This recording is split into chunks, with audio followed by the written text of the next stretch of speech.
ان الحمد للہ نحمده ونستعینه ونستغفره ونعوذ باللہ من شرور انفسنا ومن سیئات اعمالنا من يهده اللہ فلا مضل له ومن يضلل فلا هادی له واشهد ان لا الہ الا اللہ وحدہ لا شریک له واشهد ان محمدا عبدہ ورسولہ اما بعد فإن خیر الحدیث کتاب اللہ وخیر الہدی ہدی محمد صلی اللہ علیہ وآلہ وسلم وشر الامور محدثاتها وکل محدثۃ بدعہ وکل بدعۃ ضلالہ وکل ضلالۃ فی النار۔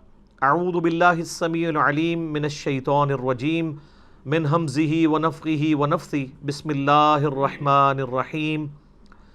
رب اشرح لی صدری ویسر لی امری واحلل عقدۃ من لسانی یفقہوا قولی۔ بسم اللہ الرحمن الرحیم۔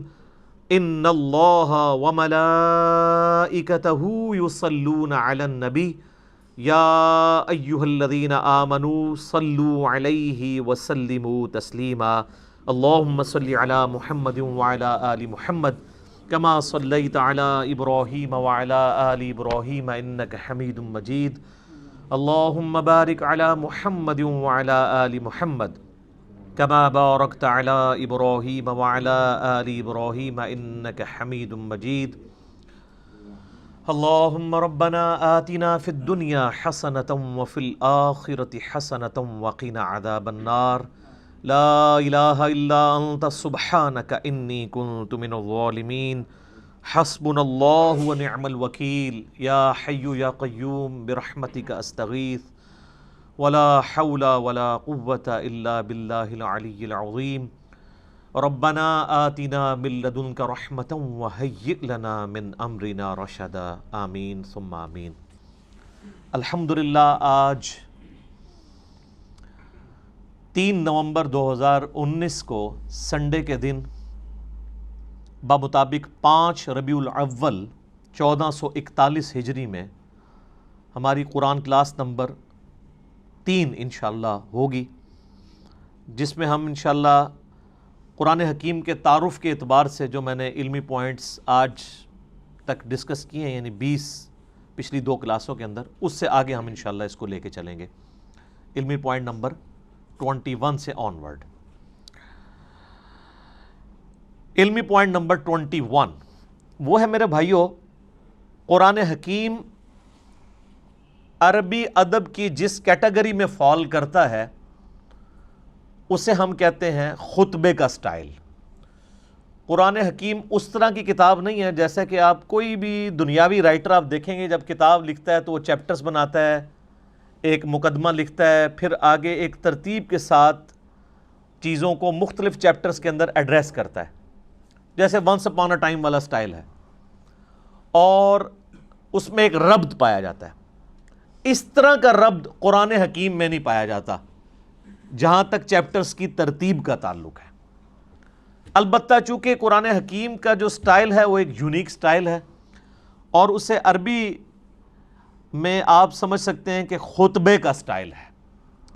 آپ یہ کہہ سکتے ہیں کہ قرآن حکیم collection of divine origins of almighty Allah ہے، اللہ تعالیٰ کے خطبات، تقریروں کا مجموعہ ہے۔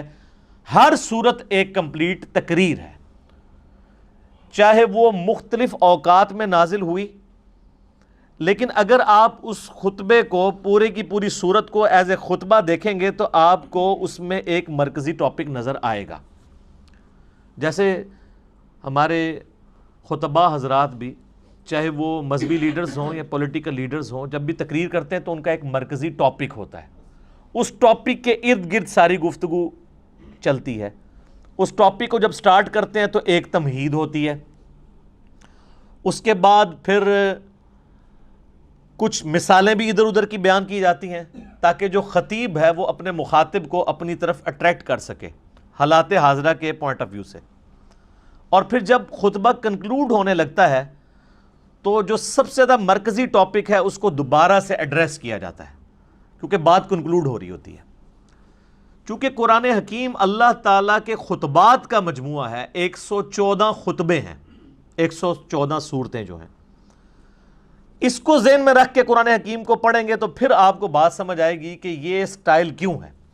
اب سورۃ البقرہ جو ہے، اس کا جو مرکزی ٹاپک ہے وہ سابقہ امت مسلمہ یعنی یہودیوں سے جو غلطیاں ہوئیں جن کی وجہ سے انہیں خمیازہ بھگتنا پڑا، تاکہ یہ موجودہ امت مسلمہ ہے جو امت محمدیہ صلی اللہ علیہ وآلہ وسلم، اس کے لیے گائیڈ لائنز بن جائیں کہ تم سے پہلے ایک بڑی لاڈلی میری اور بھی امت تھی جس میں میں نے اپنی کم از کم 3 کتابیں بھیجی، تورات، زبور، انجیل، ہزاروں پیغمبر بھیجے، لیکن جب انہوں نے توحید سے کنارہ کشی اختیار کی، مشرکانہ اوہام ان کے اندر داخل ہو گئے، تو پھر ہم نے اس چیز کی پرواہ نہیں کی ہے کہ 3 کتابیں ان میں نازل ہوئی تھیں اور ہزاروں پیغمبر نازل ہوئے تھے، حتیٰ کہ وہ خود پیغمبروں کی اولاد بھی تھے بنی اسرائیل۔ پھر ضربت علیہم الذلہ والمسکنہ، پھر ہم نے ان کے اوپر ذلت اور مسکنت مسلط کر دی، اور اس میں بھی ٹاپ آف دا لسٹ بنی اسرائیل کو، یہودیوں کو ایڈریس کیا گیا۔ اس سے اگلی سورت سورہ آل عمران کے اندر مرکزی طور پر ایڈریس کیا گیا ہے کرسچنز کو، اور مضامین بھی بیان ہوئے ہیں لیکن مرکزی ٹاپک یہ ہے۔ اس لیے آپ دیکھیں جتنی بھی صورتیں ہیں ان کا آغاز بھی بڑا جاندار ہوتا ہے۔ سورۃ البقرہ ہی دیکھ لیں، الف لام میم ذالک الکتاب لا ریب فیہ، یہ وہ کتاب ہے جس میں شک کی کوئی جگہ نہیں ہے۔ اس کا صحیح ترجمہ ہے اس میں شک کی جگہ ہی نہیں ہے۔ ھدی للمتقین، ان لوگوں کے لیے ہدایت ہے جو ڈر جانے والے ہیں، یعنی جو زندگی میں اپنی عقل استعمال کر کے ایک دفعہ ضرور اس رزلٹ پہ پہنچتے ہیں کہ ساری کی ساری کائنات جس نظام کے تحت چل رہی ہے وہ نظام کسی کے بنانے سے بنا ہے۔ God is the only explanation of all the physical phenomena in this universe۔ اس کائنات میں ہونے والے ہر فزیکل فینومینا کے پیچھے خدا ہے، اللہ ہے۔ پھر وہ ڈر جاتے ہیں کہ وہ اللہ جس نے ہماری مرضی کے بغیر ہمیں پیدا کیا ہے، وہ ہمارے ساتھ کچھ بھی کر سکتا ہے، اس کی طرف رجوع لاتے ہیں، غیب پر ایمان لاتے ہیں، نماز پڑھتے ہیں، اس کے دیے ہوئے رزق میں سے اس کی راہ میں خرچ کرتے ہیں۔ اور پھر سورۃ البقرہ کا اینڈ کتنی جاندار آیات پہ ہو رہا ہے، آمن الرسول بما انزل الیہ من ربہ والمؤمنون کل آمن باللہ وملائکتہ وکتبہ ورسلہ آنورڈ۔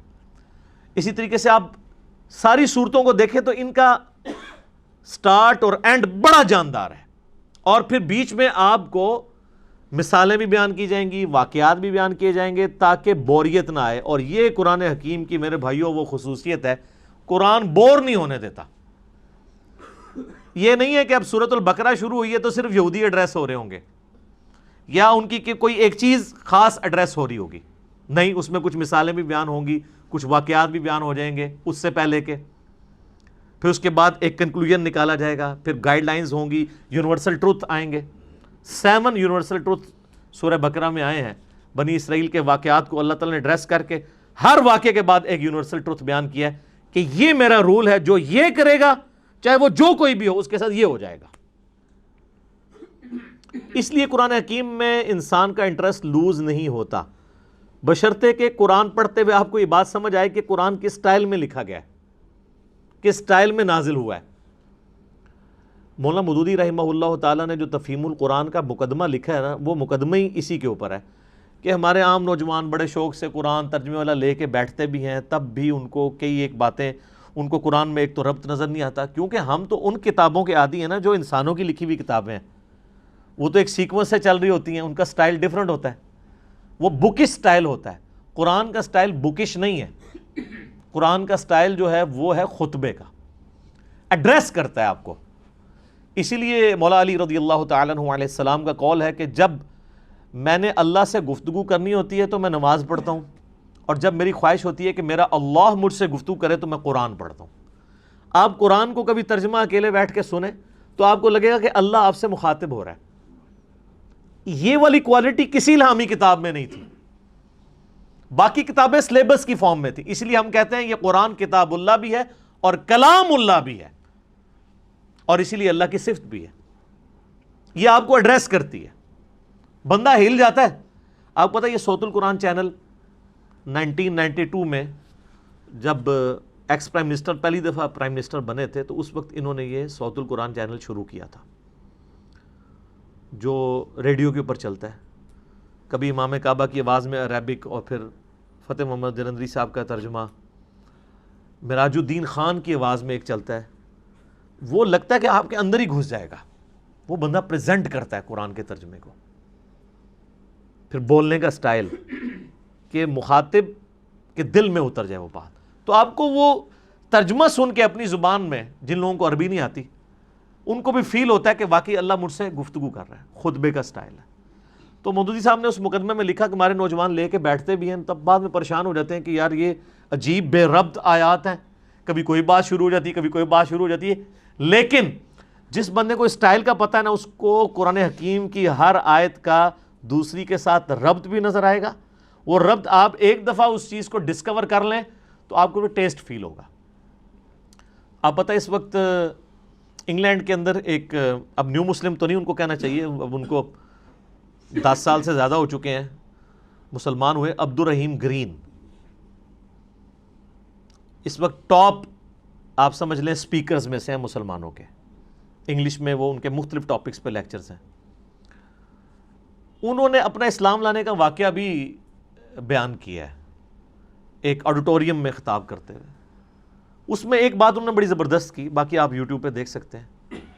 وہ کہتے ہیں جب یہ کتاب میں نے پہلی دفعہ پڑھنی شروع کی نا, تو یہ قرآن کا جو سٹائل تھا نا گفتگو کرنے کا, اس نے مجھے بہت امپریس کیا کہ جب کوئی انسان کتاب لکھتا ہے وہ اس سٹائل میں نہیں لکھتا.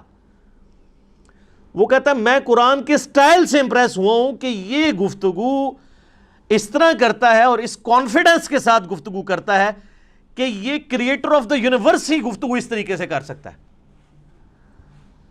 انسان تو اتنے اعتماد سے دوسرے کے ساتھ بات ہی نہیں کر سکتا.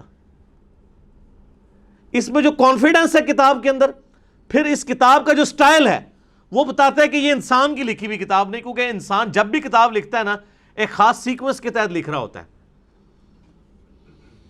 چیپٹرز بناتا ہے, اور یہ بالکل ڈیفرنٹ سٹائل ہے. حالانکہ اس کو اس وقت یہ نہیں پتا تھا کہ اس کا سٹائل کون سا ہے, خطبے کا سٹائل ہے. تو خطبہ تو اسی طرح ہی ہوتا ہے. خطبے کا سٹائل ہے اس لیے ہے کہ خطیب کا کام یہ ہوتا ہے کہ وہ اپنے مخاطب کے دل میں اپنی بات اتارے. تو اللہ تعالیٰ اس کتاب کا خطیب بھی ہے, اور یہ کتاب اللہ کی صفت ہے. یہ مخلوق نہیں ہے, غیر مخلوق ہے, کیونکہ کلام متکلم کی صفت ہوتا ہے. میں پچھلے لیکچرز میں اس کو ڈسکس کر چکا ہوں. تو قرآن حکیم پڑھتے وقت یہ آپ نے ذہن میں رکھنا ہے کہ اس کا سٹائل خطبے کا سٹائل ہے. جب خطبے کا سٹائل ہے تو پھر اچانک اگر کوئی واقعہ آ جائے بیچ میں تو پریشان ہونے والی بات نہیں کہ اچانک یہ بات ہوتے ہوتے یہ بیچ میں واقعہ کیسے آ گیا. پھر اچانک آپ دیکھتے ہیں خطیب بھی جب بیان کر رہا ہوتا ہے, آپ آج کل کے پولیٹیکل لیڈرز کو دیکھ لیں, جب وہ گفتگو کرتے ہیں کسی خاص ٹاپک پہ بات کر رہے ہوتے ہیں, اچانک کرتے کرتے کوئی ماضی کا واقعہ یاد کرتے ہیں, پھر ساتھ ہی جو سامنے بیٹھے ہیں ان سے بھی مخاطب ہو کے کوئی ادھر چیز دیکھنے والی ہوتی ہے آئیڈینٹیفائی کرنے لی, وہ فوراً آئیڈینٹیفائی کرتے ہیں, پھر اپنے موضوع کی طرف واپس آتے ہیں. یہ سٹائل قرآن کا ہے. یہی وجہ ہے کہ صحابہ کرام علیہم رضوان کے اندر بجلی بھر دی تھی اس کتاب نے. ان کو فیل ہوتا تھا کہ ہمارا کریٹر ہم سے مخاطب ہے, ہماری بات کر رہا ہے. سر ہماری بات تو ہے نا. آپ دیکھیں غزوہ بدر ہو رہی ہے تو اس کی لائیو کمنٹری سورۃ الانفال کے اندر آئی ہے. غزوہ احد ہوئی ہے تو 60 آیات مسلسل. غزوہ احد میں جو مسلمانوں نے غلطیاں کی, جس کی وجہ سے اللہ نے جو فتح کا وعدہ کیا تھا پورا کرنے کے بعد اس فتح کو شکست میں بدل دیا, ایک ایک چیز ہائی لائٹ کی. سورہ الاحزاب کے اندر غزوہ خندق کی لائیو کمنٹری آئی ہے. اسی طریقے سے سورہ توبہ کے اندر غزوہ تبوک کی پوری ڈیٹیلز آئی ہیں, اتنی ڈیٹیل کے ساتھ. نبی علیہ السلام کی مبارک زندگی کا آخری جو تھا غزوہ, کس طریقے سے مسلمانوں کو اس جد و جہد کے اندر گزرنا پڑ رہا تھا, منافقوں کو فیس کرنا پڑ رہا تھا. اہل ایمان اور منافقین میں فرق کے لیے وہ بہت کرٹیکل سچویشن تھی غزوہ تبوک کی. اور اس وقت بڑے بڑے جو اپنے آپ کو سمجھتے تھے ہم ایمان والے تھے, ان کے بھی پاؤں لڑکھڑا گئے تھے. ظاہر ہے وہ سپر پاور سے ٹکرانا تھا, رومن امپائر سے جا کے. تو یہ ساری کی ساری چیزیں آپ کو پڑھنے کے بعد آپ اس زمانے میں پہنچ جائیں گے، اور پھر آپ یہ فیل کریں کہ آپ اس زمانے کے اندر ہوں اور آپ کا رب آپ سے گفتگو کر رہا ہو۔ اب اس میں تو اسی طرح ہی ہوتا ہے نا، یا ایھا الذین آمنوا جب ہمیں کہا جا رہا ہوتا ہے تو وہ تو 1400 سال پہلے کہا جا رہا ہوتا ہے، لیکن ان میں تو وہ لوگ موجود تھے جنہوں نے وہ غلطیاں کی ہوئی تھی جن کی وجہ سے اللہ ان کو مخاطب کر رہا تھا، تو ان پہ اس چیز کی جو کیفیت طاری ہوتی تھی نا، وہ آج اس لیول کی کیفیت کبھی طاری نہیں ہو سکتی، لیکن اس کے قریب قریب ضرور ہے۔ میرے ایک دوست بتانے لگے، ان کے جاننے والوں کی نا انگلینڈ کے اندر ایک شاپ ہے، تو وہ کہتے ہیں ہم نے نا پورا دن نا ایک قرآن کی تلاوت اور ترجمہ لگایا ہوتا تھا، ایک انگلش میں بھی ریکارڈنگ ہوئی ہوئی ہے، وہ بھی صوت القرآن چینل کے اوپر کبھی کبھار چلتی ہے۔ ویسے یہاں پہ جو رفاع یونیورسٹی ہے نا اسلام آباد میں، تو ان کا 24 گھنٹے قرآن کا چلتا ہے چینل، وہ آلموسٹ 3-4 دن میں قرآن پاک مکمل کر دیتے ہیں۔ تو اس میں ایک انگلش ترجمہ ہے، اس میں عربی کی آواز مشاری راشد کی ہے، اور انگلش ترجمہ جو ہے نا وہ اتنی زبردست آواز میں ہے، جس کو انگلش سمجھ آتی ہے تو وہ لگتا ہے کہ خدا آپ سے مخاطب ہے اور آپ کے دل میں اترتا ہے۔ تو کہتے ہیں انہوں نے اپنی دکان پہ وہ ترجمہ لگایا ہوتا تھا، کہتے ہیں جب کوئی نان مسلم بھی کسٹمر آتا تھا نا تو وہ ایک بار ٹھٹک کے سننا شروع کر دیتا تھا، اور کئی کسٹمرز نے کہا کہ آپ اس کو بند کر دیں، کیونکہ اس کو سننے سے ہمارے اوپر اثرات ہو رہے ہیں۔ ظاہر ہے جب دنیا کی بے ثباتی کا بیان ہو رہا ہو، مرنے کے بعد جی اٹھنے کا بیان ہو رہا ہو، اللہ کو آپ اکاؤنٹیبل ہیں، پھر آپ اپنی مرضی کی زندگی تو نہیں گزار سکتے۔ میری خواہشات اور میری ذات کے درمیان سب سے بڑی رکاوٹ کون ہے؟ اللہ۔ اگر اللہ کو میں نکال دوں تو میں اپنی مرضی کی زندگی گزار سکتا ہوں۔ اس لیے آپ دیکھیں گے جتنے ایتھیسٹ ہیں، منکرین خدا ہیں، وہ بیسیکلی منکرین خدا نہیں ہوتے ہیں، بلکہ وہ اپنی مرضی کی زندگی گزارنا چاہتے ہیں۔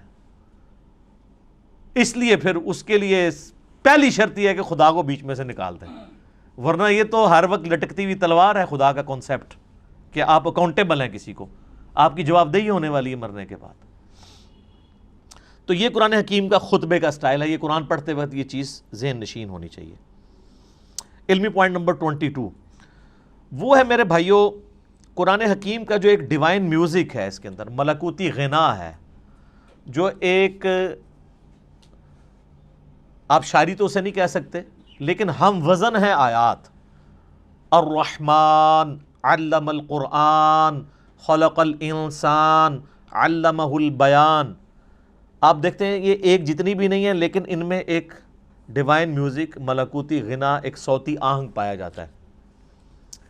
یہ جو قرآن حکیم کا سٹائل ہے یہ کوئی شاعری والا نہیں ہے، کیونکہ شاعری کے اندر ردیف قافیے جو ہیں وہ بالکل برابر ایک طرح چل رہے ہوتے ہیں، قرآن حکیم میں تو ایسے نہیں چل رہے۔ ایون ملکوتی غنا ہوتا ہے لیکن الفاظ ڈیفرنٹ کے ساتھ، جیسے سورۃ الفاتحہ آپ دیکھ لیں، الحمدللہ رب العالمین الرحمن الرحیم۔ اب رب العالمین میں نون ہے، الرحمن الرحیم کے اینڈ پہ میم ہے، الفاظ تو مختلف ہیں۔ اگر شاعری ہوتی تو یہاں بھی نون ہی ہوتا، لیکن اگلی آیت مالک یوم الدین واپس اسی سٹائل میں۔ تو یہ شاعرانہ کلام بھی نہیں ہے، لیکن اس میں ایک ربط بھی ہے، وہی ربط عرب کے لوگوں کو اٹریکٹ کرتا تھا۔ اگر قرآن حکیم نثر کی فارم میں ہوتا تو اس کی اٹریکشن نہ ہوتی اس طرح کی جو اس کی وجہ سے ہے، اور اسی وجہ سے ہم قرآن حکیم کو طرز لگا کے پڑھ بھی لیتے ہیں، ورنہ قرآن حکیم کی جو آپ قاریوں کی اتنی طرزیں پیاری پیاری سنتے ہیں، یہ کبھی طرز لگا ہی نہ سکتے اگر اس کا نثر کا سٹائل ہوتا تو۔ اور یہ طرز لگانے کا حکم ہے، بخاری اور مسلم میں حدیث ہے، نبی صلی اللہ علیہ وآلہ وسلم نے فرمایا جو قرآن کو ترنم سے نہ پڑھے وہ ہم میں سے نہیں ہے۔ یہ نہ سمجھیے گا کہ یہ لوگ شوقیہ پڑھ رہے ہوتے ہیں، نبی علیہ السلام خود بھی ترنم سے قرآن پڑھا کرتے تھے۔ بخاری مسلم میں کئی احادیث ہیں، حتیٰ کہ بخاری میں ایک حدیث ہے، نبی صلی اللہ علیہ وآلہ وسلم نے فرمایا اللہ تعالیٰ اپنی مخلوقات میں سے سب سے زیادہ شوق کے ساتھ وقت کے پیغمبر کی آواز کو سنتا ہے جب وقت کا پیغمبر ترنم کے ساتھ قرآن پڑھ رہا ہوتا ہے، اپنی کتاب پڑھ رہا ہوتا ہے۔ اللہ تعالیٰ اس چیز کو شوق سے سنتا ہے۔ آپ عرب کے قاریوں کو دیکھیں نا، اور میں کہتا ہوں آج کے دور میں جیسے کہ مشاری راشد نے ایک عام مسلمان کے دل میں قرآن حکیم کی محبت پیدا کی ہے نا، وہ یقیناً ان کا خاصہ ہے۔ دیکھیں یہ فیلڈ ہے نا، قرآن حکیم کی ایک فیلڈ ہے کہ ایک بندہ اچھی عربی جانتا ہو، اچھی تفسیر کر لے، یہ ایک فیلڈ ہے۔ ایک فیلڈ یہ ہے کہ قرآن حکیم کی وہ خطاطی اچھی کر لے۔ اب عالم دین تو خطاطی نہیں کر پائے گا، ایک جو خطاط کر سکتا ہے۔ اس وقت بھی آپ کو پتہ ہے جو ٹاپ آف دا لسٹ خطاط ہے جو اب مسجد نبوی میں ساری حرمین میں جو رائٹنگ کر رہا ہے وہ پاکستان کا ہے، کراچی کا رہنے والا ہے۔ اس کو پورا آفس دیا انہوں نے، ادھر تو اس بیچارے کو پوچھتا ہی کوئی نہیں تھا، وہ تو جب اس کی رائٹنگ سامنے آئی ہیں تو اب یہ ایک علیحدہ سے فیلڈ ہے۔ اسی طریقے سے قرآن حکیم کو ترنم سے پڑھنا یہ بھی الگ سے ایک فیلڈ ہے۔ ایک تو ترنم وہ ہے جو مولوی لگاتے ہیں، قرآن بالکل غلط پڑھ رہے ہوتے ہیں، صرف ترنم ہی ہوتا ہے اس میں، اور گانے کی طرز پہ پڑھ رہے ہوتے ہیں۔ گانے کی طرز پہ اس لیے کہ وہ قرآن حکیم کے جن الفاظ کو کھینچنا ہے ان کو نہیں کھینچتے، اور جن کو کھینچنا چاہیے ان کو مختصر پڑھ دیتے ہیں۔ قرآن حکیم کی طرز ہر بندہ تو نہیں لگا سکتا جب تک وہ قرات کے اصولوں سے واقف نہیں ہے کہ کس لفظ کو آپ کھینچ کے پڑھ سکتے ہیں، یعنی لمبا کر کے، اور کسی کو لمبا نہیں کر سکتے۔ اسی لیے آپ دیکھیں گے علماء حضرات اکثر جو قاری نہیں ہوتے، جب وہ قرآن پڑھ رہے ہوں گے نا تو بالکل غلط قرآن پڑھ رہے ہوتے ہیں، زبر زیر ٹھیک پڑھ رہے ہوں گے، اور بعض تھوڑے بہت ایسے ہوں گے جو پروناؤنس بھی صحیح کر لیں گے۔ ویسے تو عموماً وہ لگتا ہے پنجابی میں ہی قرآن پڑھ رہے ہیں، عربی ان کو آتی ہوتی ہے لیکن عربی پروناؤنس نہیں صحیح کرنی آتی۔ بہت کم ہیں علماء میں سے جو صحیح پروناؤنس بھی عربی کو کر سکتے ہیں، یعنی ہمارے جو سب کانٹیننٹ کے لوگوں کی بات کروں، عرب کے لوگوں کی نہیں، ان کی تو اپنی زبان ہے۔ پھر وہ جب طرزیں لگانا شروع کرتے ہیں تو ان کو پتہ ہی نہیں ہے کہ وہ کون سے الفاظ کھینچ رہے ہیں، وہ کھینچنے بنتے بھی ہیں کہ نہیں، اور بعض اوقات وہ بعض ایسے الفاظ کو کھینچ دیتے ہیں کہ مطلب ہی الٹ ہو جاتا ہے۔ مثلا یہ جو لفظ ہے لام زبر لا، اگر لام کے اوپر زبر کے ساتھ لام زبر لا پڑھا جائے تو اس کا مطلب ہوتا ہے یقیناً، ضرور، بالضرور، جیسا کہ سورہ التکاثر میں آتا ہے ثم لتسألن یومئذ عن النعیم، ثم لتسألن، لام زبر لا، پھر اس قیامت کے دن ضرور تم سے پوچھا جائے گا ان نعمتوں کے بارے میں جو دنیا میں تمہیں اللہ نے دی تھی۔ لیکن اگر آپ اس کو طرز لگاتے ہوئے ثم لا تسألن، لا کو ذرا سا لمبا کر دیا تو لا کا مطلب کیا ہے؟ نہیں۔ اب یہ لام نہیں کھینچا جا سکتا۔ اچھا، اس ترنم کو برقرار رکھنے کے لیے عربی میں آپ کو یہ بھی اجازت ہوتی ہے عربی زبان میں کہ آپ مد عارض کر سکتے، عارضی مد بھی کر سکتے ہیں، یعنی مد وہاں پہ موجود نہیں ہے لیکن طرز بنانے کے لیے آپ مد خود انٹروڈیوس کروا سکتے ہیں بیچ میں، لیکن ہر لفظ کے اوپر نہیں، حروف مدہ کے اوپر، جس طرح یا مدہ ہے، واو مدہ ہے، الف مدہ ہے۔ جیسے ہم سورۃ الفاتحہ آپ دیکھتے ہیں، میری بھی قرات کہ یہ ایک چڑھی ہوئی ہے، تو اس میں اب جب ترنم سے پڑھ رہا ہوتا ہوں تو آپ اگر قرآن کھول کے دیکھیں گے تو وہاں تو مد نہیں پڑی ہوئی، لیکن اس مد کو میں خود بنا رہا ہوتا ہوں، وہ عربی رول کے تحت۔ ایک تو سورۃ الفاتحہ کے اینڈ پہ مد آتی ہے نا، ولا الضالین، وہ تو لکھی ہوئی ہے، لیکن اس سے پہلے جو ہم پڑھ رہے ہوتے ہیں، اعوذ باللہ من الشیطان الرجیم، الحمد للہ رب العالمین، ابھی جو میں نے کھینچا ہے یہ ہے نہیں ہے، لیکن اس کے بغیر یہ ترنم بن نہیں سکتا۔ الرحمن الرحیم مالک یوم الدین ایاک نعبد و ایاک نستعین۔ تو یہ جو کھینچنے والی چیز ہوتی ہے نا، یہ اس کے ترنم پیدا کرنے کے لیے، اور یہ عربی لنگوسٹک کے مطابق ہے۔ اذان میں بھی آپ دیکھیں، اذان میں جہاں کھینچ سکتے ہیں وہیں کھینچ سکتے ہیں۔ اذان پڑھتے ہوئے کیا آپ کہتے ہیں؟ اللہ اکبر، اللہ اکبر۔ اب اس میں کھینچی دو ہی جگہ گئی ہے، اللہ، لام کھڑی زبر والی۔ اب اکبر لفظ ہے، اس کو تو میں کھینچ نہیں سکتا، اکبر یہ نہیں پڑھ سکتا، یہ اکبر ہی رہے گا۔ اشہد ان لا الہ الا اللہ، اب یہ اللہ اتنا لمبا کھینچ دیا، یہی کھینچ سکتا ہے. تو آپ باقی دعاؤں میں بھی دیکھیں کتنے ربط ہیں. یہ جو ہم قنوت وتر میں دعا پڑھتے ہیں، حسن ابن علی کو نبی علیہ السلام نے سکھائی تھی اپنے نواسے کو جامعہ ترمذی میں. اللہم اہدنی فی من ہدیت وعافنی فی من عافیت وتولنی فی من تولیت وبارک لی فی ما اعطیت وقنی شر ما قضیت. دیکھا کیسی ٹون ہے اس میں، دعاؤں میں بھی آپ کو نظر آئے گی. قل اعوذ برب الفلق من شر ما خلق ومن شر غاسق اذا وقب. لمبائی ڈیفرنٹ ہو گئی ہے لیکن اس کی جو ملکوتی غنا ہے وہ برقرار ہے.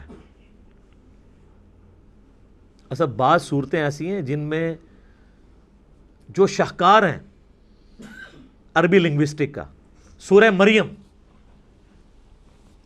آپ دیکھیں کہ اس کے جو ہر آیت کا اختتام ہو رہا ہے وہ کتنے مشکل الفاظ پہ، تشدید والے الفاظ ہیں، ہر ایک لفظ کے اوپر شاد آ رہی ہے. کمال نہیں ہے؟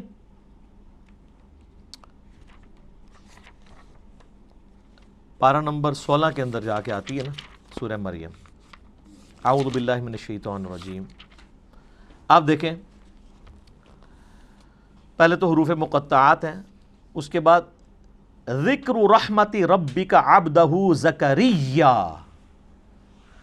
اذ نادى ربه نداء خفيا قال ربي إني وهن العظم مني واشتعل الرأس شيبا ولم أكن بدعائك ربي شقيا. اس کے بعد اگلے ولیا رضیا سمیا عتیا عشیا صبیا تقیا عصیا حیا شرقیا سویا تقیا زکیا بغیا. ٹون ہے. اور یہ دو صورتیں تو کمال ہیں، سورہ طٰہٰ اور سورہ مریم.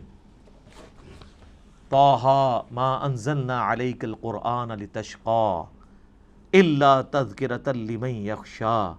سر عربی ایویں تو پاگل نہیں ہو گئے تھے جناب، کیا وہ جڈ قوم ہے اور سپر پاورز الٹ کے رکھ دی ہیں صدیوں کی. بجلی بری گئی تھی ان کے اندر، اس قرآن نے ان کے اندر یقین ڈال دیا تھا.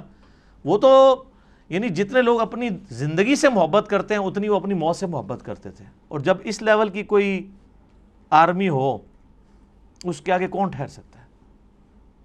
کوئی ریسورسز نہیں تھے، کافروں کے ریسورسز چھین کے ان کو الٹ دیا. وہ ایمان اس کتاب کے ذریعے یتلو علیہم آیاتہ ویزکیہم ویعلمہم الکتاب والحکمہ. یہ بجلی نبی علیہ السلام نے قرآن کے ذریعے بھری ہے ان کے اندر. تو یہ اس کے اندر ایک ڈیوائن میوزک ہے، ترنم ہے. اس کی وجہ سے عربی لوگ، چونکہ آپ پتہ ہے ان کو شاعری کے ساتھ بھی بڑا شغف تھا. آپ عمر سیریز دیکھیں تو آپ دیکھیں گے وہ عام گفتگو میں بھی شاعرانہ انداز میں گفتگو کر لیتے تھے. فی البدی ان کی عام گفتگو بھی جو ہے وہ بھی ہم پلہ الفاظ کے اوپر مشتمل ہوتی تھی. اسی لیے وہ نان عربز کو اجمی کہا کرتے تھے. یہ تو گونگے ہیں، ہمارے سامنے بول ہی نہیں سکتے، حالانکہ خود چٹے ان پڑھ تھے، علم کوئی نہیں تھا لیکن زبان کے ماسٹر تھے. تو اللہ نے ان کا وہی غرور توڑا کہ ان کو زبان پہ ناز تھا. اللہ نے ایسی کتاب دی کہ شعراء نے بھی اپنے کلام پھاڑ دیے. کمال تو یہ ہوتا ہے نا کہ جو کسی کا غرور ہے وہی توڑ دیا جائے. موسیٰ علیہ السلام کے زمانے میں جادوگروں کو غرور تھا، اللہ نے موسیٰ علیہ السلام کو وہ معجزہ دیا کہ وہ جادوگر بھی سجدے میں گر پڑے. پہلے جادوگر گرے ہیں کیونکہ ان کو سمجھ آ گیا کہ یہ جو کچھ کر رہے ہیں یہ جادو نہیں ہے، ہمیں پتہ ہے کہ جادو کیا کر سکتا ہے. ایک جادوگر جو ہے وہ جادو کے ایپیکس کو جانتا ہے. ایک میڈیکل کی فیلڈ کا بندہ وہ جانتا ہے کہ میڈیکل زیادہ سے زیادہ کیا کر سکتی ہے.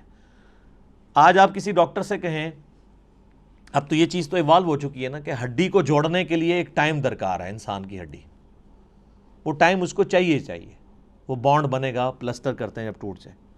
آپ اگر کسی ڈاکٹر کو کہیں کہ ایک شخص ایسا ہے کہ آپ اس کے بعد ہڈی 2 ٹکڑے کر کے لے جائیں, وہ صرف ہاتھ یوں پھیرے گا, ہڈی واپس اپنی جگہ پہ آگے اسی وقت جڑ جائے گی اور بندہ بھاگنا شروع کر دے گا, تو ڈاکٹر مان لے گا آپ کی بات؟ نہیں. اس کو پتہ ہے یہ نہ تو فزیکل فنامنا آف نیچر سے ثابت ہوتی ہے چیز, نہ یہ ہماری جو میڈیکل سائنس ایوالو ہو چکی ہے اتنی ترقی کے بعد, یہ پاسبل نہیں ہے. اس کا ایک نیچرل پیریڈ ہے, وہ اس نے گزارنا ہے. تو وہ پھر اس چیز کو کہے گا یہ تو معجزہ ہی ہو سکتا ہے, سائن ہی ہو سکتی ہے کوئی. اسی لیے ہم نے, میرے ایک ویڈیو کلپ بھی ریکارڈڈ ہے کہ نبی علیہ السلام کا کوئی بھی معجزہ ایسا نہیں ہے جو سائنٹیفکلی ریپروڈیوس کیا جا سکے, ورنہ وہ معجزہ نہیں ہوگا.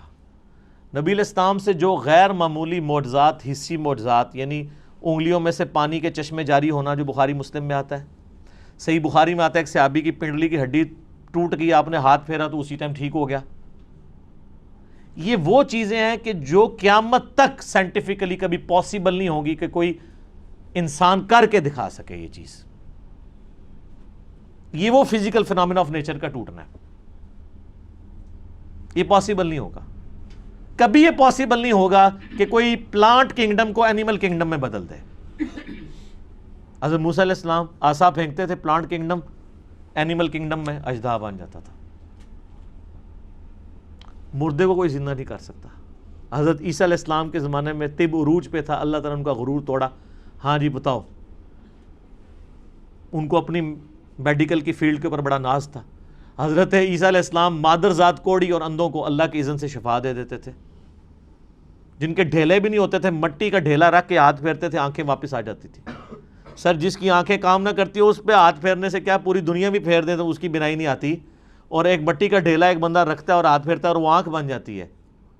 آج بھی آپ میڈیکل کی فیلڈ وہ کہیں گے یہ امپاسبل ہے. تو معجزہ خواہ کسی بھی پیغمبر کا ہو وہ ریپروڈیوس نہیں ہو سکتا اگر وہ واقعی معجزہ ہے, کہانی نہ ہو, معجزہ ہو, نہیں ہو سکتا. قرآن حکیم میں داؤد علیہ السلام کے بارے میں آتا ہے لوہا ان کے ہاتھوں پہ نرم تھا, اور لوہے پہ ہاتھ رکھتے تھے, آٹے کی طرح سے گوندھ دیتے تھے, زیرہ بناتے تھے.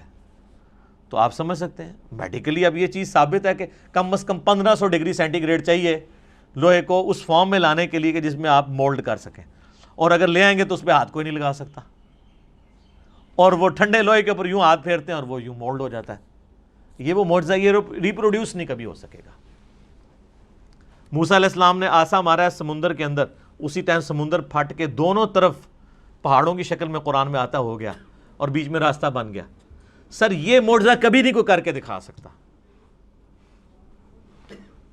ورنہ پیغمبروں کی جو نبوت ہے وہ سٹیک پہ لگ جائے گی اگر غیر پیغمبر بھی فزیکلی سائنٹیفکلی کسی بھی طریقے سے اس چیز کو ریپروڈیوس کر سکے. یہ امپاسبل ہوگا. لیکن الوہین جو ہے, آنکھوں کو دھوکہ دینا, وہ اس زمانے میں بھی تھا, اب بھی ہے, قیامت تک رہے گا. فزیکلی کوئی نہیں کر کے دکھا سکتا.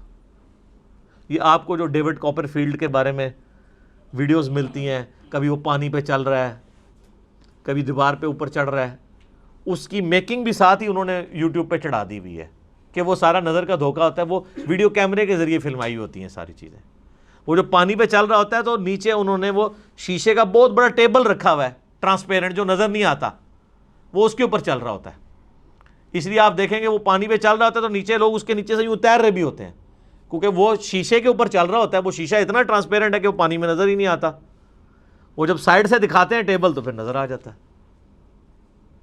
اور شکر ہے کہ یہ پاکستان میں نہیں, ورنہ اولیاء اللہ کے سردار بن جاتا ہے ڈیوڈ کاپر فیلڈ. ہاں, اسٹیچو آف لبرٹی غائب کر دیتا ہے, وہ کیمرے میں غائب کرتا ہے, فزیکلی نہیں کر سکتا. اور سر دیکھیں اتنا ایماندار ہے, وہ بھی بے ایمان نہیں ہے, وہ بھی اسے یہ نہیں کہتا کہ میں فزیکلی کروں, وہ کہتا ہے ایلوژن, آنکھوں کا دھوکہ. اتنی غیرت اس کو بھی ہے کہ وہ ایلوژن کہتا ہے اسے, اپنی کرامت بزرگی یہ نہیں کہتا. جو تہاڑے بزرگاں نوں ایڈی بھی تمیز نہیں, جھوٹ مار جاندے نے. اس لیے آپ دیکھیں سارے بزرگ فیل ہیں. اب کدھر گئی آپ کی کرامتیں جی؟ اور یہ ایک بزرگ نے حکم دیا, وہ جوتی ہوا میں اڑتی اڑتی اس کے سر پہ لگی. اون کتنے جوتیاں تھوڑیاں ریٹائر ہو گئی ہیں نا, یا وہ جوتیاں تھلے انجن لگے ہوئے خراب ہو گئے نا. پہلے بھی کوئی نہیں تھا, کہانی تھی. یہ کہانیاں چل رہی ہوتی ہیں. معجزات, کرامات, استدراج, اس سارے ٹاپکس کے اوپر میرا مسئلہ number 131A B C D 4 recorded ہیں, وہ آپ دیکھ لیں. علمی پوائنٹ نمبر 23, وہ ہے میرے بھائیوں قرآن حکیم کا جو بیسک یونٹ ہے وہ ہے آیت. عربی میں ہم اسے کہتے ہیں آیتن. جو آیت کے اینڈ کے اوپر وہ تا تھی جو ختم ہوتے اس کے نقطے بھی اڑ گئے, اب صرف گول دائرہ ہی رہ گیا, چونکہ وہ سمبل کے طور پہ تھا نا. ویسے وہ تا ہوتی ہے, گول تا, نشانی کے طور پہ. آیتن وقف کریں گے آیہ, اردو میں آیت, اور اس کو ٹرانسلیٹ کریں گے نشانی, انگلش میں کہیں گے سائن. قرآن حکیم کی جتنی بھی صورتیں ہیں ہر صورت کا جو بیسک یونٹ ہے وہ آیت ہے. جیسے اگر میں پوچھوں یہ دیوار کا بیسک یونٹ کیا ہے تو آپ کیا کہیں گے؟ اینٹ. یہ دیوار ہے, اس کے اوپر 1200 اینٹیں لگی ہوئی ہیں, اور 1200 اینٹوں کو مینیجبل فارم میں جوڑنے کے بعد ایک دیوار مکمل ہوتی ہے. اس طرح قرآن حکیم میں ہر صورت کی آیات ہیں جن کو اللہ تعالیٰ نے وحی کے ذریعے نبی علیہ السلام کو تعلیم فرمایا. اس کی ترتیب توقیفی ہے, اور قرآن حکیم میں کم سے کم آیات جو ہیں وہ 3 ہے صورت کی. کوئی قرآن حکیم میں صورت ایسی نہیں جس کی 3 سے کم آیات ہوں. اور عربی میں جمع بھی 3 سے شروع ہوتا ہے. ہمارا تو 2 سے ہی جمع شروع ہو جاتا ہے نا اردو میں.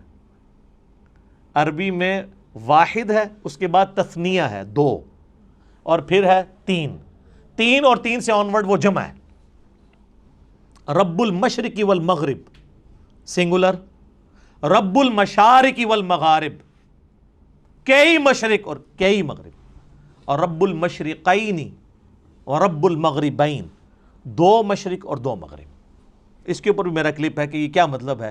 کہیں آتا ہے 1 مشرق 1 مغرب, کہیں آتا ہے 2 مشرق 2 مغرب, کہیں آتا ہے 2 سے زیادہ مشرق 2 سے زیادہ مغرب. وہ آپ دیکھ لیجئے گا. تو عربی میں اس طریقے سے. تو قرآن حکیم میں چونکہ سورت ہے تو اس میں آیات ہیں, تو آیات کم از کم جمع تو ہونی چاہیے, تب ہم انہیں آیات بولیں گے. تو کم سے کم آیات جو ہیں وہ 3 ہیں, اور قرآن حکیم کی سب سے چھوٹی سورت کی بھی آیات 3 ہی ہیں. انا اعطیناک الکوثر فصل لربک وانحر ان شانئک هو الابتر. 3 آیات ہیں.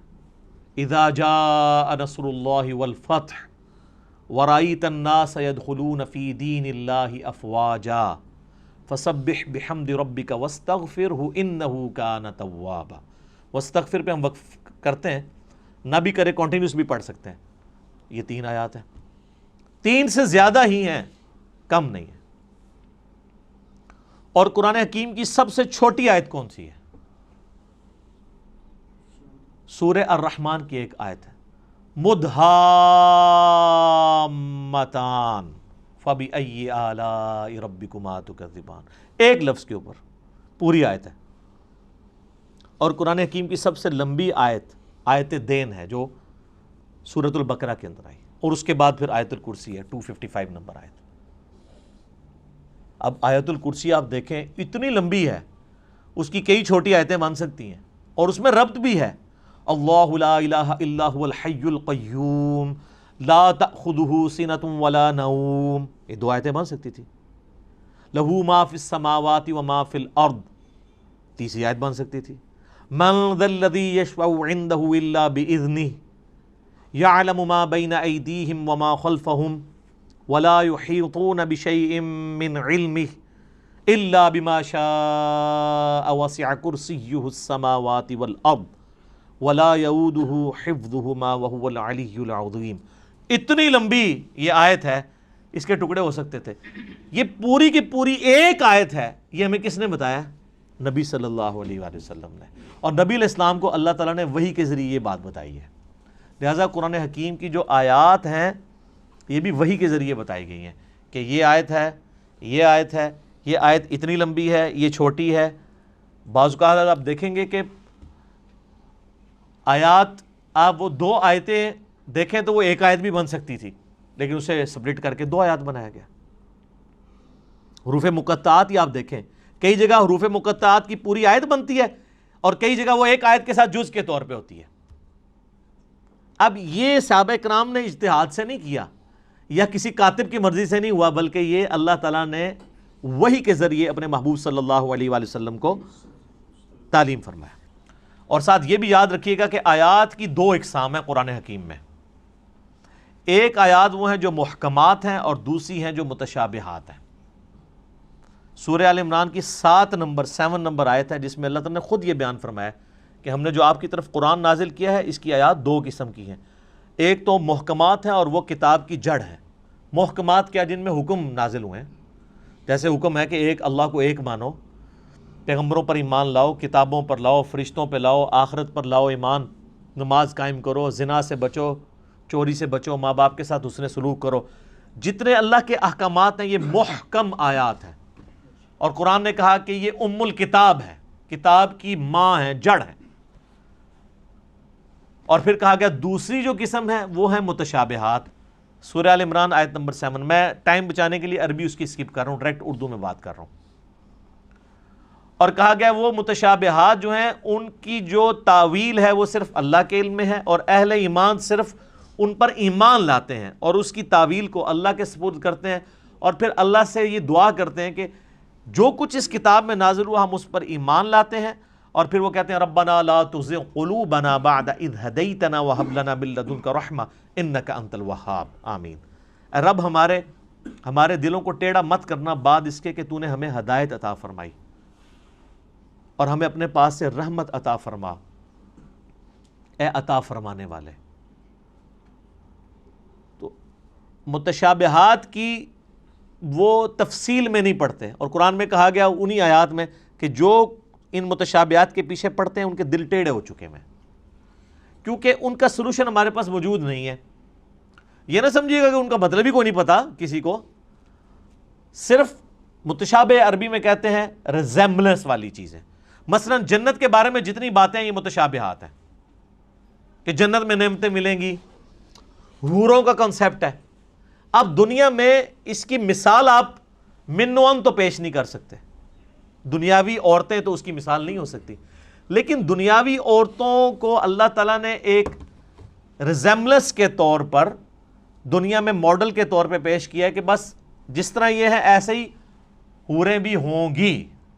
لیکن وہ کیسی ہیں؟ وہ سورہ سجدہ میں ہے کہ جو اللہ نے تمہاری آنکھوں کی ٹھنڈک چیزیں نعمتیں چھپا رکھی ہیں وہ کوئی اس کو امیجن بھی نہیں کر سکتا.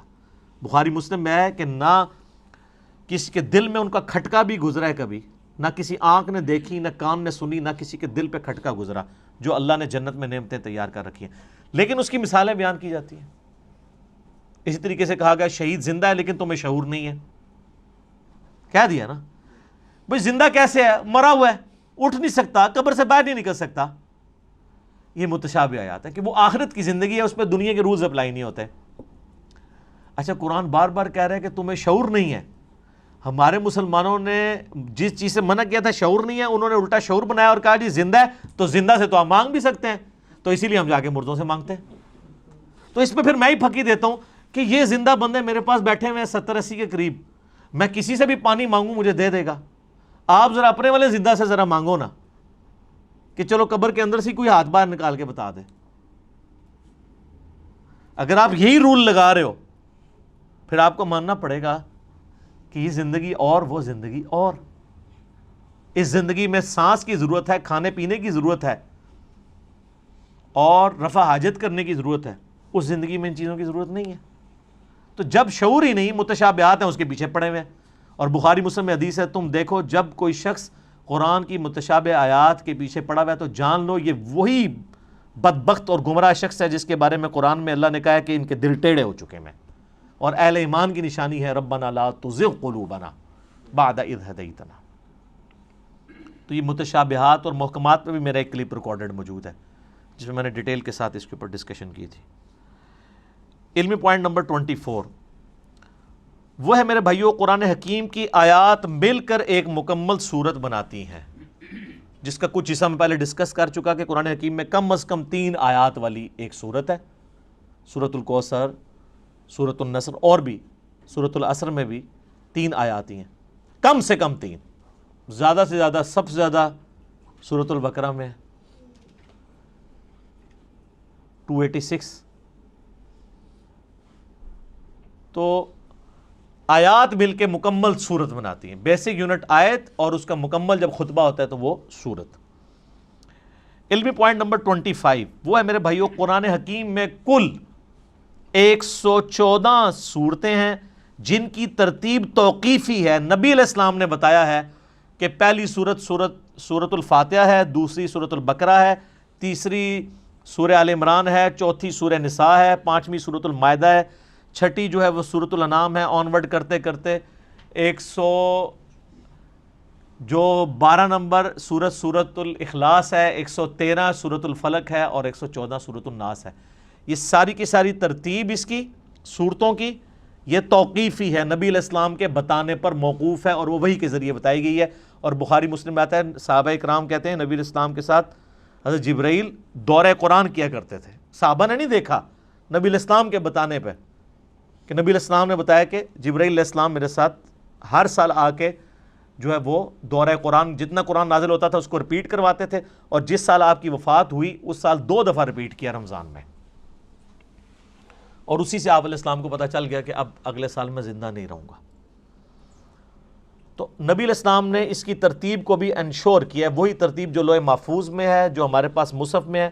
اگرچہ یہ ترتیب نزول نہیں ہے لیکن اللہ کے ڈیوائن علم میں یہی ترتیب ہے، سرکمسٹانسز کے اوپر قرآن نازل ہوا، اور آج جو ہمارے پاس یہ ترتیب ہے یہ نبی علیہ السلام کے بتانے پر موقوف ہے۔ علمی پوائنٹ نمبر 26 وہ ہے میرے بھائیوں، قرآن حکیم کل 5 طرح کے ٹاپکس کی کیٹیگری میں فال کرتا ہے، اگر بڑی بڑی کیٹیگریز بنائی جائیں۔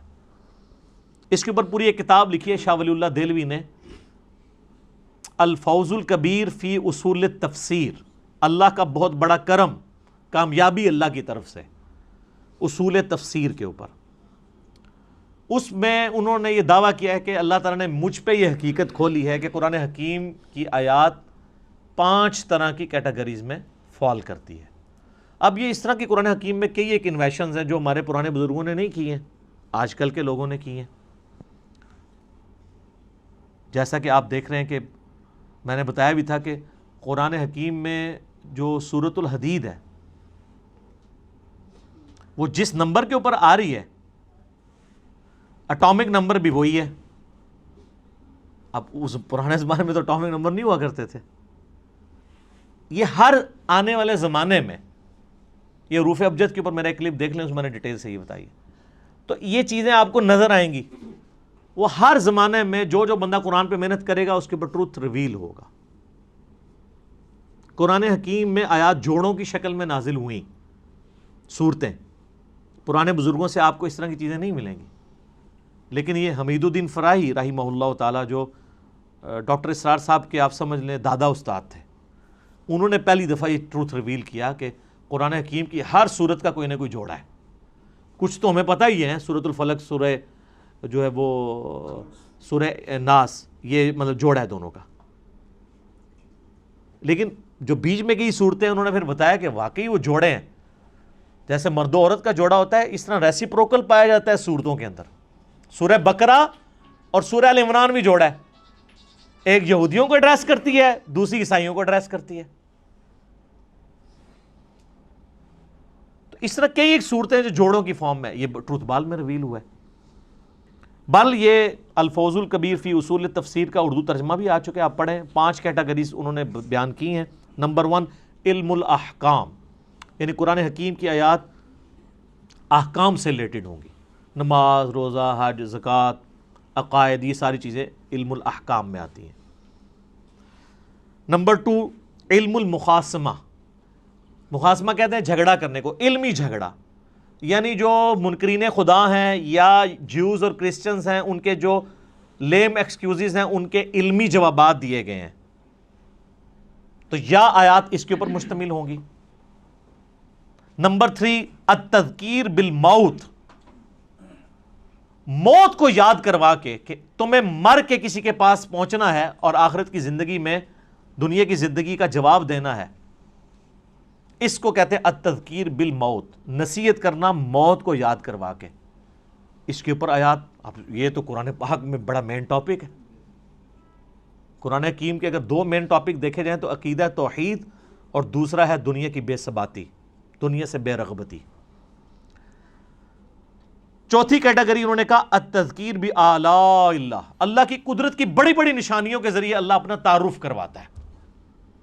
جتنے فزیکل فینومینا آف نیچر اس میں ڈسکس ہوئے ہیں، سائنٹیفک فیکٹس ڈسکس ہوئے ہیں، اس کا شاہکار آپ کو سورۃ النحل نظر آئے گی، سورہ روم نظر آئے گی، سورہ الرحمن نظر آئے گی.